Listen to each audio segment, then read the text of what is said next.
संविधान खतरे में है। अरे भाई संविधान खतरे में है तो हम क्या कर रहे हैं?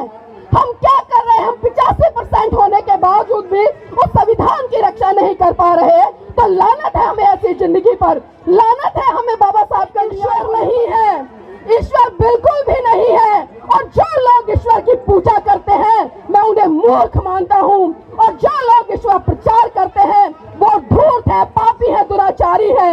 तो इसलिए मेरे समाज के लोगों, उन रूढ़िवादी परंपराओं से बाहर निकलो, उस अंधविश्वास से बाहर निकलो, उन पाखंडवाद की जंजीरों को तोड़कर अपने लिए आजादी के स्वतंत्र साथी, क्रांतिकारी वक्ता और बहुत अच्छी पत्रकार, संपादक, लेखक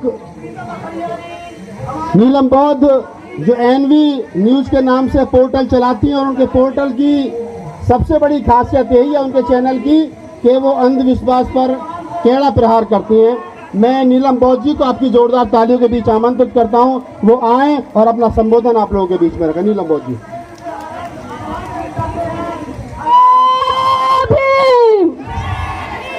नहीं साथियों, आपसे ज्यादा तो मेरी आवाज है।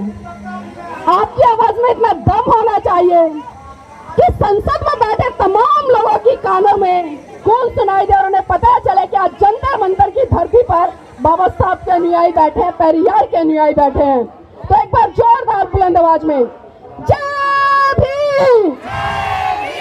बहुत खूब।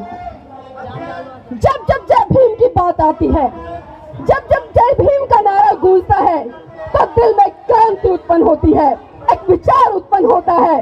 और कहीं ना कहीं इस समाज की बहन बेटियों जैसे, इन भाइयों जैसे तमाम योद्धा इस देश में पैदा होते हैं। मुझे गर्व है कि मैं उन महान सूरवीरों की संतान हूँ जिन सूरवीरों ने इस देश के लिए, खासकर इस बहुजन समाज के लिए, उन मनोवादी लोगों से लोहा लेकर आपके लिए एक ऐसा संविधान लिखा जिस संविधान के माध्यम से आज मुझे संसद के पास में गरजने का मौका मिल रहा है। तो मैं अपनी बहनों से कहना चाहूंगी कि जागो, उठो, खड़ी हो जाओ। अरे जागो, उठो, खड़ी हो जाओ। चाहे अपने शीश कटाओ, अरे किसी और के लिए नहीं, अरे किसी और के लिए नहीं, बल्कि अपने लिए और अपनी आने वाली संतानों के लिए इन मनोवादियों को धूल चटाओ, इन मनोवादियों को धूल चटाओ। साथियों, आज हम जिस तरह से अपने हक अधिकारों की बात कर रहे हैं, आखिर ये हक अधिकार कौन से हैं और कौन है वो लोग जो इन हक अधिकारों को छीन रहे हैं? आप सबको पता है, चंद मुट्ठी भर लोग कहीं ना कहीं इस देश के 85% अवाम है उस पर अगर शासन कर रहे हैं या शोषण कर रहे हैं तो उसका दोषी कौन है? क्या वो लोग हैं या हम लोग हैं? कभी सवाल किया है अपने आप से? मुट्ठी भर लोग अगर आपके ऊपर शोषण कर रहे हैं ना, वो दोष उनका नहीं बल्कि दोष आपका है, जो आप उन 15% लोगों को अपने ऊपर आमंत्रित करते हो। क्योंकि साथियों, जिस तरह से पेरियार जी ने लगातार पाखंडवाद, रूढ़िवाद, अंधविश्वास के खिलाफ आंदोलन छेड़ा और साफ साफ उन्होंने कहा कि ईश्वर नहीं है, ईश्वर बिल्कुल भी नहीं है। और जो लोग ईश्वर की पूजा करते हैं मैं उन्हें मूर्ख मानता हूँ। और जो लोग ईश्वर प्रचार करते हैं वो धूर्त है, पापी है, दुराचारी है। तो इसलिए मेरे समाज के लोगों, उन रूढ़िवादी परंपराओं से बाहर निकलो, उस अंधविश्वास से बाहर निकलो, उन पाखंडवाद की जंजीरों को तोड़कर अपने लिए आजादी के स्वतंत्र द्वार खोलो और संविधान के तहत अपने जीवन को जीने का एक मुकाम हासिल करो। क्योंकि लगातार हम बात कर रहे हैं, तमाम वक्ताओं ने बात की कि संविधान खतरे में है। अरे भाई संविधान खतरे में है तो हम क्या कर रहे हैं? हम क्या कर रहे हैं? हम 85% होने के बावजूद भी उस संविधान की रक्षा नहीं कर पा रहे। तो लानत है हमें ऐसी जिंदगी पर, लानत है हमें बाबा साहब के अनुयायी होने पर, लानत है हमें पेरियार जी के अनुयायी होने पर। मैं यहाँ पर एक बात कहूंगी, शायद बहुत सारे लोगों को कड़वी लग जाए। साथियों, अनुयायी और भगत में बहुत बड़ा फर्क होता है। क्योंकि आजकल मैं देख रही हूँ ट्रेंड बन गया है, हमने नीले पटके गले डाल लिए हैं, मूंछों पे ताव लगा लिया है, नीली पटकड़ियां बांध ली हैं और हम मंचों से जय भीम के बड़े बड़े नारे लगाते हैं। लेकिन कभी उस जय भीम की विचारधारा को हम समझने का काम करते हैं? शायद नहीं। अगर समझते तो मैं सही मायने में कह भी सकती हूँ कि जिस दिन इस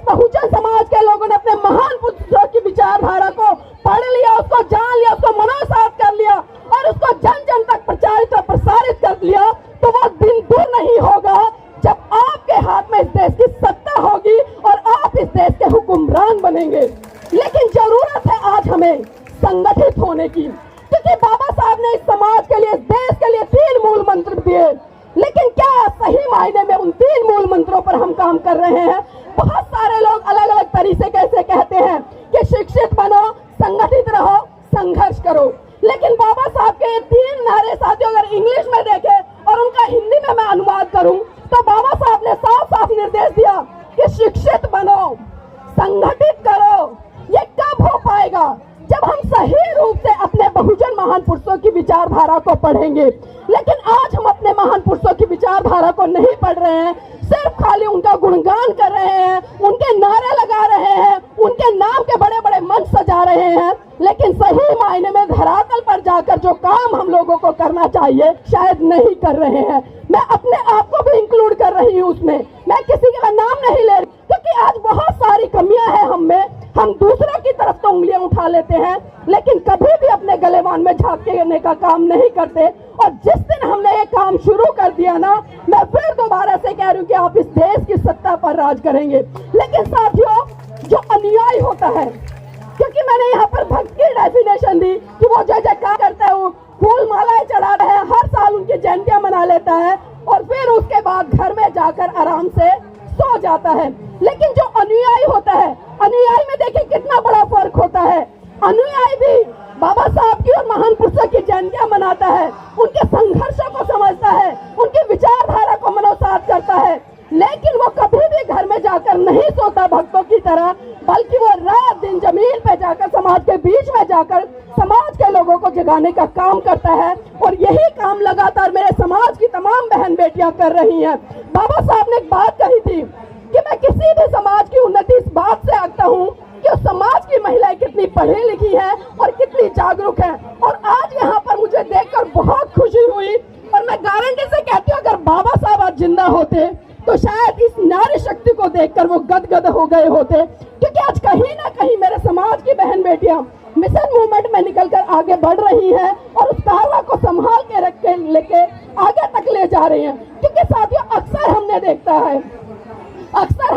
है क्योंकि कहीं ना कहीं बहुजन समाज के साथ साथ देश की महिलाएं भी पाखंडवाद, रूढ़िवाद और न जाने कितनी परंपराओं में फंसी हुई हैं। लेकिन यहाँ पर मैं पेरियार जी के साथ कुछ घटना का जिक्र जरूर करना चाहूंगी, क्योंकि आज उनकी जयंती भी हम यहाँ पर हर्षोल्लास के साथ मना रहे हैं। साथियों, बात उस समय की है जब तमिलनाडु में एक ब्राह्मण राज्यपाल को नियुक्त किया गया।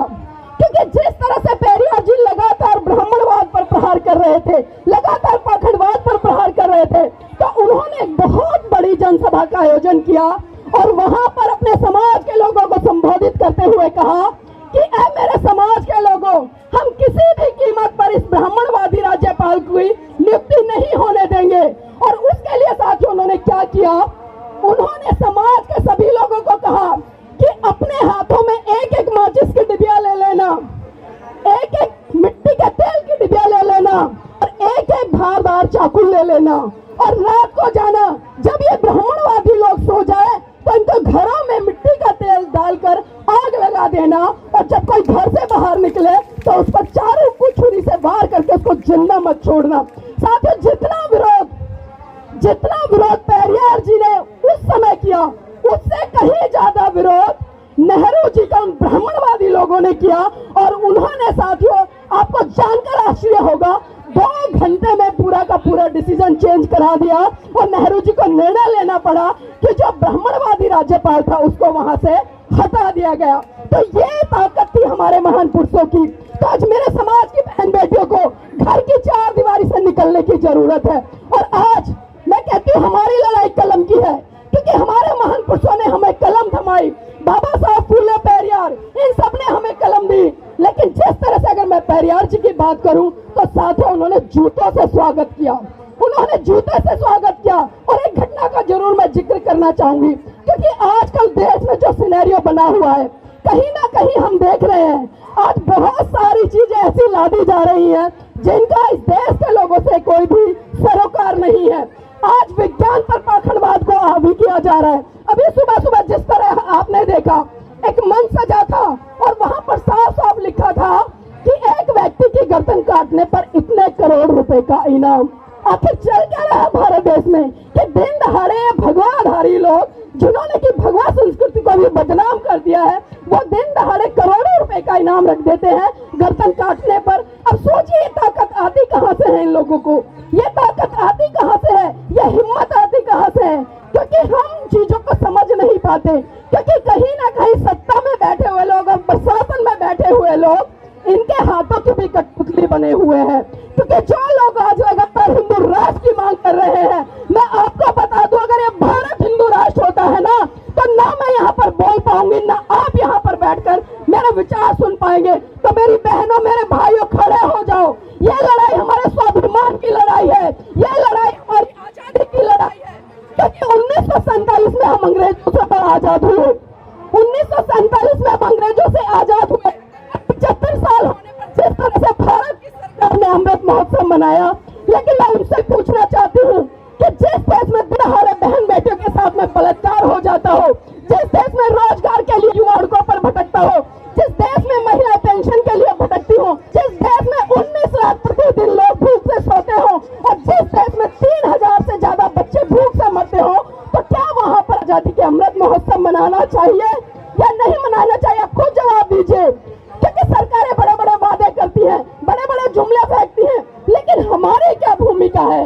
आज हम किस तरह से उस दिशा में काम कर रहे हैं? और बाबा साहब ने एक बात और कही थी कि साथियों, आपकी हर समस्या का समाधान संसद के अंदर है और आपको संसद के दरवाजे के अंदर घुसना है, उस ताले को खोलना है। लेकिन इसी के साथ साथ में बाबा साहब ने एक बात और कही थी कि राजनीतिक सत्ता हासिल करने के लिए आपको अपनी गैर राजनीतिक जड़ें मजबूत करनी पड़ेंगी। और वो कौन सी गैर राजनीतिक जड़ें हैं? आज ना तो हमारे धार्मिक आंदोलन है, ना आज हमारे सामाजिक आंदोलन है। मैंने तमाम ऐसे धार्मिक आंदोलन देखे हैं, चाहे लखनऊ की बात करूं, गोरखपुर की बात करूं, दिल्ली की बात करूं, गुजरात की बात करूं, राजस्थान की बात, वहां से भीड़ भरकर वहां बुला ली जाती है, वहां से भरकर वहां बुला ली जाती है। तो क्या हम ऐसे सांस्कृतिक परिवर्तन कर पाएंगे? हम भले कहने के लिए बहुत हो गए, लेकिन जो हमारे संस्कार है, हमारी संस्कृति है, आज भी कहीं ना कहीं उसमें हिंदू धर्म का पुट हमें देखने को मिलता है। और यहाँ पर मेरी तमाम बहनें बैठी हैं, एक बार आप खुद अपने तरफ देखिए, सबने मांग में सिंदूर लगाया हुआ है। क्या लगाया हुआ है? मांग में सिंदूर लगाया हुआ है। ये कौन सी संस्कृति का प्रतीक है? बताइए मुझे, ये कौन सी संस्कृति का प्रतीक है? गले में मंगलसूत्र है, ये कौन सी संस्कृति का प्रतीक है? कहने के लिए बहुत सारी बातें हैं, लेकिन यहाँ पर मैं कहना चाहूंगी, अगर सही रूप में, सही तरीके से आपको अपने मोहन महापुरुषों की विचारधारा को आगे बढ़ाना है ना, तो उनके विचारों को मनोसात कीजिए, मनोसात करके उनको जन जन तक प्रचारित कीजिए और प्रसारित कीजिए, तभी हम अपने महान पुरुषों के सपने को साकार कर पाएंगे। और